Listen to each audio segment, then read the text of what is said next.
Bab 646, maaf, aku sudah kembali. Ada apa? Edgar melirik ke arah Pandu. Tatapan Pandu penuh dengan kekagetan. Dia berkata sambil menunjuk ke belakang Edgar. Direktur Edgar, kamu, di belakang kamu, dia. Sahat yang mendengar kata-kata Pandu pun melihat ke arah yang ditunjuk Pandu dan langsung terpana. Edgar juga mengernyit dan langsung berbalik ke arah yang ditunjuk Pandu. Entah sejak kapan Valentino sudah bangkit berdiri dan menatap Edgar lekat-lekat. Matanya yang dingin itu penuh dengan garis-garis merah, seakan-akan matanya sedang berdarah. Mata yang memerah itu terlihat sangat dingin, aura yang mengerikan tersebar keluar dari tubuh Valentino. Edgar juga sudah pernah bertemu dengan beberapa orang dari dunia mafia, tapi dia tidak pernah percaya dengan energi membunuh. Dia merasa itu hanya omong kosong. Namun sekarang dia benar-benar bisa merasakan energi membunuh yang samar-samar, tapi sangat nyata itu dari tubuh Valentino. Energi itu berasal dari rasa kebencian yang amat sangat sampai-sampai kamu merasa harus membunuh orang yang kamu benci itu. Sekarang, tubuh Valentino diselimuti oleh energi seperti ini. Dia bagaikan iblis yang penuh dengan dendam, mengeluarkan aura kebencian yang amat dalam, bagaikan iblis yang baru saja terbebas dari rantai pengikatnya dan merangkak keluar dari neraka. Atau lebih tepatnya, dia seperti seekor harimau buas yang sudah tertidur sangat lama dan akhirnya bangun. Benar, harimau buas yang terbangun. Kamu! Edgar terlihat agak bengong. Baru saja Edgar mengucapkan satu kata ini, Valentino sudah menerjang maju dan meninjunya dari samping. Brak! Sekuat apa tinju ini? Tinju ini membuat tubuh Edgar yang besar dan gendut itu langsung terlempar ke samping dan akhirnya mendarat di meja makan. Kemudian, Valentino melihat ke arah Pandu dan berkata dengan suara serak. Lepaskan dia! Kak, kamu! Pandu juga terkejut, apakah ini masih si idiot yang tadi? Namun, Valentino sama sekali tidak bermaksud mendengar ucapan Pandu. Osh! Telapak tangan kirinya sangat cepat bagaikan kilat yang langsung menggenggam pergelangan tangan Pandu. Pandu langsung membelalakan matanya, seketika dia merasakan pergelangan tangannya seolah-olah dijepit oleh tang, membuatnya sama sekali tidak bisa menggerakkan tangannya. Kemudian, Valentino mengambil sebuah botol arak dengan tangan kanannya dan membantingnya ke tepi meja. Prang! Botol arak itu pecah berkeping-keping. Valentino memegang bagian leher botol yang sangat tajam dan langsung mengarahkannya ke lengan Pandu tanpa ragu-ragu. Dia sangat kejam. Bahkan Angel saja ketakutan melihat Valentino yang sangat menakutkan ini. Cikit! Leher botol yang sangat tajam itu pun masuk ke lengan Pandu. Ah! Pandu langsung berteriak kesakitan seperti sapi yang disembelih. Darah segar menyemprot kemana-mana. Pandu pun langsung melepaskan Angel. Idiot sialan! Entah sejak kapan, Sahat sudah mengangkat sebuah kursi lagi dan menerjang ke arah Valentino. Brak! Kursi itu dihantamkan ke kepala Valentino dengan sekuat tenaga. Bagian kepala Valentino lagi-lagi terkena hantaman keras, tubuhnya pun terhuyung-huyung. Pada saat yang bersamaan, adegan-adegan aneh terus melewati benak Valentino seperti sebuah film. Pecahan-pecahan ingatan yang sebelumnya seperti menemukan kesempatan yang tepat untuk bergabung menjadi satu dan membentuk sebuah lukisan yang sempurna. Ingatan-ingatan yang sebelumnya terputus-putus juga tersambung menjadi ingatan yang lengkap. Kalian pantas mati! Valentino tiba-tiba maju, dia merebut kursi yang diangkat Sahat dan langsung menghantamnya ke kepala Sahat. Sahat tidak sekuat Valentino, jadi begitu dia dihantam, dia langsung berteriak kesakitan dan berlutut. Pada saat ini, pintu ruangan tiba-tiba dibuka. Dua pengawal di depan akhirnya menyadari apa yang terjadi dan langsung menerjang ke arah Valentino. Valentino tidak mundur, melainkan maju dan menyambut kedua pengawal itu. Begitu jarak di antara mereka tersisa 3 meter, Valentino melompat ke udara sambil meluruskan kaki kanannya ke depan dan menyapu dari kiri ke kanan seperti sebuah tongkat baja. Brak! Brak! Dua pengawal itu bahkan belum menyentuh pakaian Valentino, tapi sudah terkapar di lantai. Setelah menjatuhkan dua pengawal dalam 1 detik, Valentino sama sekali tidak memedulikan mereka, melainkan langsung berjalan menghampiri Edgar. Dia tahu bahwa Edgar adalah biang keladi dari semua ini. Angel juga sudah merasakan bahwa Valentino yang sekarang agak aneh, jadi dia mencoba memanggilnya. Tino! Valentino yang sedang berjalan maju tiba-tiba membeku, lalu menjawab tanpa menoleh. Maaf, aku sudah kembali. Bab 647, aku pergi membeli rokok. Maaf, aku sudah kembali. Begitu Valentino mengatakan kalimat ini, air mata Angel langsung mengalir. Pada akhirnya, semua penantian Angel membuahkan hasil. Akhirnya dia mendapatkan hasil dari semua hal yang telah dilakukannya. Akhirnya Valentino sadar. Edgar dan yang lain kebingungan sekali ini. Si idiot ini tidak idiot lagi. Duk! Sebelum Edgar sempat memikirkan apapun, Valentino langsung menendang kepala Edgar. Dalam sekejap, Edgar langsung ambruk ke lantai. Sementara itu, Valentino melangkah maju tanpa ragu dan mulai menendang kepala Edgar sekali demi sekali. Valentino sedang membalas apa yang dilakukan Edgar sebelumnya, hanya saja puluhan hingga ratusan kali lebih kejam. Valentino harus mengembalikan semua penghinaan yang diterimanya ratusan kali lipat. Jangan pukul lagi, aku mengaku bersalah. Aku tidak akan mencari masalah dengan kalian lagi. Baru ditendang 7 hingga 8 kali oleh Valentino, Edgar langsung memohon ampun sambil melindungi kepalanya sendiri dengan kedua tangannya. Namun, sepertinya Valentino tidak mendengarnya. Muka Valentino tanpa ekspresi, sekujur tubuhnya juga memancarkan aura yang dingin.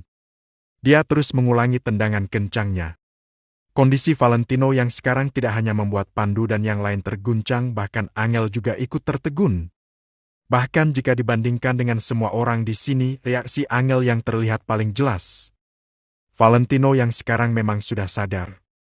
Namun jika dibandingkan dengan yang sebelumnya, ada sesuatu yang berbeda. Jika harus dideskripsikan dengan sebuah kata, maka kata itu adalah dingin. Valentino yang sekarang tidak seperti dirinya yang biasa, sikapnya berubah jauh. Dia berubah jadi dingin, tidak berperasaan dan haus darah. Tindakannya sangat kejam, setiap tendangannya mengenai area vital Edgar. Setelah ditendang beberapa puluh kali, kepala Edgar sudah berdarah. Bahkan, hidung dan mulutnya juga berdarah. Kondisi ini juga karena Edgar sudah melindungi pelipis dan bagian fatal kepalanya dengan kedua tangannya. Jika tidak, mungkin dia sudah mati ditendang Valentino. Aku mengaku bersalah, jangan pukul aku lagi, jangan pukul aku lagi. Edgar terus meminta ampun. Dia terus meraung kesakitan bagai seekor binatang yang sedang disiksa. Bahkan saat dia meminta ampun, ingus dan air matanya terus bercucuran. Osh! Valentino memungkukan pinggangnya, kemudian dia mencengkeram leher Edgar dengan salah satu tangannya. Otot-otot di tangan Valentino mengencang, lalu dia mengangkat tubuh Edgar yang sudah babak belur dengan kekuatan yang luar biasa. Namun, ekspresi Valentino menunjukkan seolah dirinya tidak mengerahkan tenaga sama sekali. Tatapannya juga sangat dingin. Brak! Prang!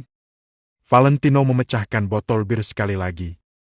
Kemudian, dia mengarahkan bagian botol yang tajam ke dada Edgar. Karena aku sudah bilang kalau aku akan membunuhmu, maka kamu harus mati. Nada suara Valentino terdengar dingin dan tidak berperasaan. Begitu dia membalikan pergelangan tangannya, ujung tajam botol bir itu langsung ditusukkan ke dada Edgar kuat-kuat. Jangan! Jangan bunuh aku! Edgar terus berteriak ketakutan. Namun, kelihatannya Valentino sama sekali tidak peduli. Dalam sekejap tubuh Edgar tertancap ujung botol yang tajam itu. Kaos putih yang dipakainya itu langsung sobek, kaca botol juga menusuk menembus kulitnya. Arg! Edgar kembali meraung-raung bagai seekor binatang. Apa rasanya jika kaca ditusukkan ke tubuh? Bahkan, tubuhnya ditusuk dengan bagian pecahan yang tajam. Edgar merasakan rasa sakit ini secara langsung. Muka Valentino tanpa ekspresi. Dia menarik kembali botol tersebut, lalu diangkatnya tinggi-tinggi dan ditancapkan ke arah Edgar. Valentino terlihat dingin, seolah dirinya itu mesin pembunuh yang tidak berperasaan. Saat ini, dia hanyalah mesin yang bertugas mencabut nyawa Edgar. Kali ini, Valentino mengarahkan mulut botol itu ke arah leher Edgar. Leher adalah bagian tubuh yang lemah, ada aorta, kerongkongan serta saluran pernapasan di dalamnya. Jadi, leher adalah bagian yang sangat fatal. Jika Edgar tertusuk di bagian lehernya, maka dirinya pasti mati. Tino! Akhirnya Angel tersadar dari lamunannya, dia segera berteriak keras-keras. Gerakan Valentino langsung terhenti. Saat ini, jarak ujung pecahan botol itu hanya 10 cm jauhnya dari leher Edgar. Valentino, jangan gegabah. Ada hal-hal tertentu yang tidak boleh dilakukan, kata Angel dengan nada suara yang dipelankan untuk membujuk Valentino. Setidaknya dengan kondisi mereka sekarang, Edgar tidak boleh mati di tangan Valentino. Valentino menatapi Edgar selama beberapa detik. Tatapannya yang tajam membuat Edgar tidak berani bertatapan dengannya. Perang! Valentino melepaskan botol bir dalam genggamannya, kemudian botol itu jatuh di lantai dan hancur berkeping-keping. Untuk sementara aku tidak akan membunuhmu. Ini karena aku tidak ingin darahmu mengotori pandangan istriku. Jadi, seharusnya kamu merasa bersyukur bahwa kamu berkesempatan hidup lebih lama. Namaku Valentino Wijaya. Kalau kamu tidak puas, silakan cari aku kapan saja. Tapi kamu harus ingat, kalau kamu membuatku marah, maka aku akan membunuhmu. Edgar sangat terguncang, dia segera melambaikan tangannya dan berkata, aku tidak berani, tidak berani. Setelah menyelesaikan perkataannya, Valentino melirik sekilas pada Angel. Angel segera mengikuti Valentino berjalan keluar. Kedua pengawal, Pandu serta yang lainnya sama sekali tidak berani menghentikan Valentino, mereka berbaring di lantai sambil berpura-pura mati. Tino. Setelah keluar, rasanya Angel ingin sekali melemparkan dirinya ke dalam pelukan Valentino. Namun karena di sekitar ada orang lain, jadi dia menahan diri. Valentino tidak mengatakan apapun, dia langsung menggenggam tangan Angel, dan mereka segera meninggalkan hotel ini. Baju yang dipakainya compang-camping dan ternodai darah. Selain itu, bekas darah di dahinya juga belum kering. Jadi, Valentino sekarang terlihat sangat mengerikan. Namun, Valentino sama sekali tidak memedulikan tatapan orang lain. Dulu, Valentino pernah berusaha keras demi orang-orang yang dipedulikannya. Namun mulai dari sekarang, Valentino hanya akan hidup demi orang-orang yang peduli padanya. Apa hubungannya pemikiran orang lain dengannya? Tino, kita bersihkan badanmu dulu. Angel menarik Valentino berjalan ke arah toilet umum yang jaraknya tidak jauh. Tunggu aku di sini, aku pergi sebentar untuk membeli rokok. Valentino tersenyum sambil mengelus rambut Angel. Mendadak, Angel merasa Valentino telah berubah. Valentino berubah jadi asing. Seolah di dalam tubuh Valentino ada sesuatu yang benar-benar sudah terbangkitkan.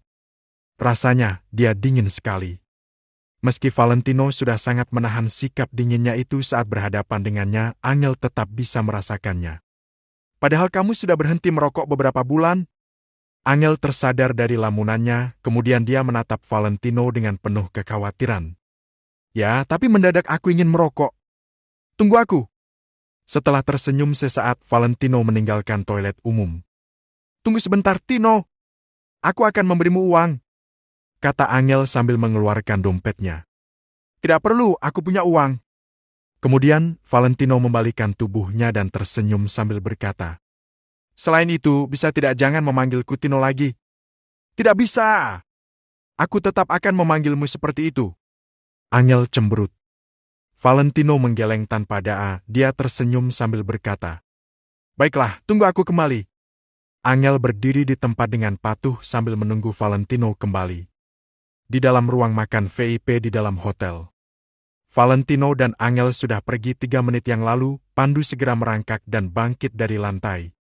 Selain lengannya yang terluka karena ditusuk dengan pecahan botol tadi, bagian lainnya tidak terluka. Bab 648 Setan. Sial! Bocah itu kejam sekali! Pandu memungut baju di samping dan dibungkuskan ke lengannya sendiri. Edgar perlahan bangkit berdiri dengan tubuh yang bergetar, hatinya masih terguncang. Bagaimana ini, Direktur Edgar? Kita pergi ke rumah sakit dulu. Aku akan menelpon orang sekarang juga, kita harus membuatnya membayar semua ini. Pandu meludah dengan penuh kebencian. Tidak bisa! Belum juga Edgar mengatakan apapun, Sahat malah berkata duluan. Kenapa? Tanya Edgar dan Pandu.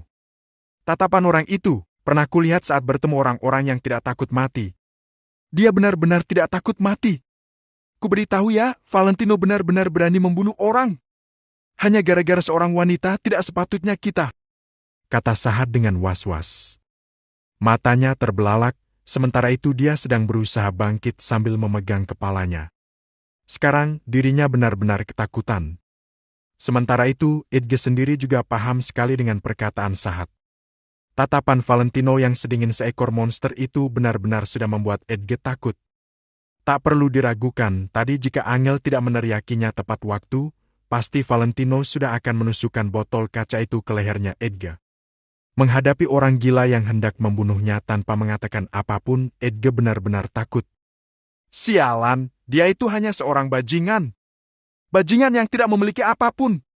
Kita ini orang-orang yang punya uang dan kekuasaan sama sekali tidak bisa dibandingkan dengannya. Sahat membujuk kedua temannya. Edge berdiri sambil menahan rasa sakit. Dia juga agak menyesal, tapi sebenarnya sekarang dia lebih emosi. Sial, bisa-bisanya aku dipukuli orang idiot. Kita pergi ke rumah sakit untuk mengurusi luka dulu. Aku tahu alamat rumah Angel. Malam ini, aku akan melakukannya pada Angel di hadapan Valentino sendiri. Cih! Sehebat apapun dia, bagaimanapun juga dia tidak akan mampu melawan puluhan orang, kan? Nanti kuikat dia di kursi dan aku akan membuatnya melihat bagaimana aku memerkosa Angel. Edge meludah dengan kesal, kemudian dia keluar. Sahat dan Pandu saling bertatapan sesaat, lalu mereka juga mengikuti langkah Edge. Tidak hanya tubuh Edge yang terluka, tubuh kedua temannya juga sudah berdarah-darah. Valentino kejam sekali. Jika mereka tidak segera mengobati luka-luka mereka, kedepannya pasti akan berefek buruk. Mengenai pembalasan dendam mereka pada Valentino, akan mereka putuskan setelah selesai mengobati luka-luka mereka nanti. Edge masih terus memaki-maki saat berjalan di depan. Bajingan sialan, silakan merasa senang sekarang. Tapi malam ini, aku akan mencarimu. Edge menggertakkan gigi sambil memaki-maki, lalu dia membuka pintu ruang VIP itu. Namun saat pintu itu dibuka, suaranya langsung terhenti. Edge langsung berdiri bengong di tempat. Saat ini, ada seseorang yang berdiri di luar pintu ruangan. Orang itu dingin dan tidak berperasaan, dia sedang tersenyum dingin dan bahkan matanya agak memerah. Dia adalah Valentino. Valentino kembali lagi. Hati Edge langsung mencelos. Karena tubuh gemuk Edge menghalangi di depan pintu, sehingga Sahat dan Pandu tidak melihat sosok Valentino. Ayo, Edge. Kalau kita tidak segera ke rumah sakit, kita bisa kehabisan darah.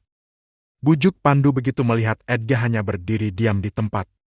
Namun, Edge tidak mengatakan apapun. Saat ini, tubuhnya mulai bergetar. Bahkan terdengar suara gemelutukan gigi Edge. Karena merasa ada yang tidak beres, maka Sahat melangkah maju untuk menepuk tubuh Edge. Namun pada saat ini juga Sahat bertatapan dengan Valentino. Sahat tidak merasa takut saat ini otaknya kosong. Dengar-dengar, kamu mau mencariku? Mulut Valentino perlahan mulai terangkat membentuk senyum sedingin es yang mengejutkan orang-orang. Senyuman itu bagaikan senyuman setan. Suaranya juga bagaikan perintah kematian yang diucapkan dewa kematian. Pandu dan Sahat langsung terbelalak.